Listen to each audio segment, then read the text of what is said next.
ॐ पादेषु पाद्यं हस्ते स्वर्गं मुखे आचमनीयं सर्वाङ्गे स्नानीयं जलं समर्पयामि।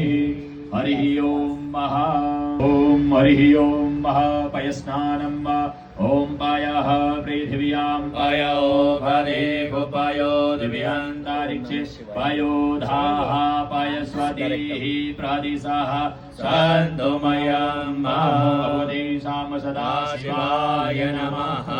हरिः ॐ रुद्राय नमः नीलकण्ठाय नमः पशुपतये नमः स्थाणवे नमो नमः।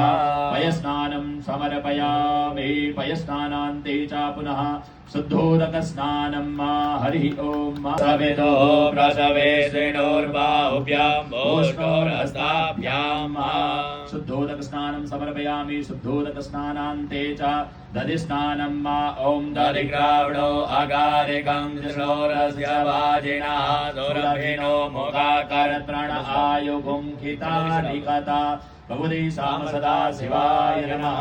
दधिस्नानं समर्पयामि। दधिस्नानान्ते च त्रिशुद्ध जल से भगवान को स्नान कराएंगे।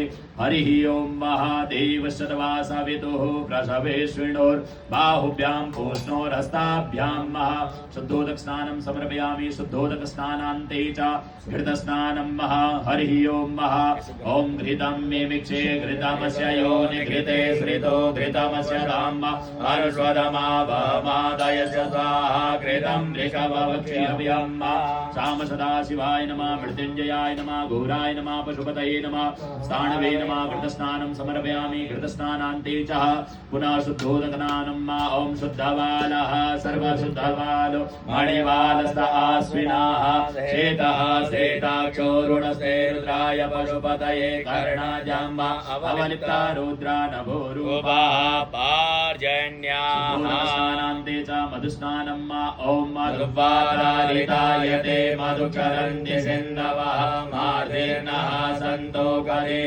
मधुनकमुदो कसो मधुमदमार्थिवगुङ्ग्रजः मधुद्योरसुनः पिता मधुर्मानो वनस्पति मधुमा अस्तु सूर्यः मार्देर्गावो भवन्तु नः।